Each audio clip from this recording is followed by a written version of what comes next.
duhet kemi parasysh nxjerrja e trupit xhenazës nuk ndodh gjithmonë se po ndodh dënim mbi personin që ka ndruar jetë. Mund të jetë nxjerrja e trupit për shkaqe shëndetësore, siç është rasti për shembull i sëmundjeve të zemrës, i sëmundjeve të gjakut. Për këtë arsye në Islam nuk gjykohet për një njeri për disa shenja që ne shohim në trupin e tij se ky po dënohet nga melajket. Nuk lejohet në Islam, nuk lejohet. Për këtë arsye thon dietarët e Islamit kur flasin në librat e fikut për larsin e xhenazave, çfarë thon? Larsi i xhenazës duhet të plotësojë disa kritere. 1.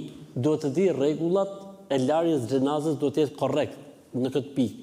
E dyta, larsi i xhenazës duhet të jetë njeri besnik.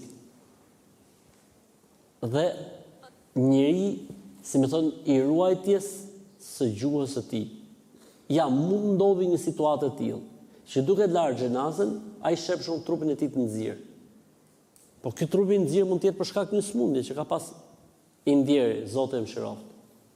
Pra nuk mund gjykohet për dikë për atë që sheh. Ose mund të jetë si pasojë e dënimit.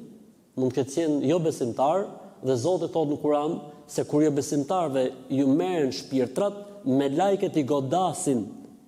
Yadribuna wujuhahum wa adbarahum. Është ajet kuranor, po e për jo besimtarët, jo për besimtarët.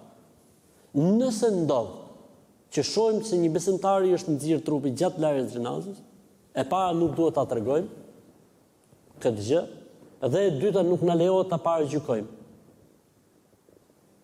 A mund të jetë kjo një shenjë? Mund të jetë një shenjë.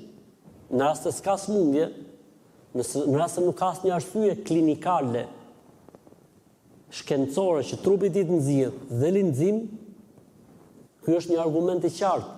Po s'lejohet ta tregojmë dhe nuk lejohet ta paragjykojmë. Se ti nuk je doktor që shef atë thu, jo se ka për sëmundjes ky, po e paska për këtë apo për atë arsye.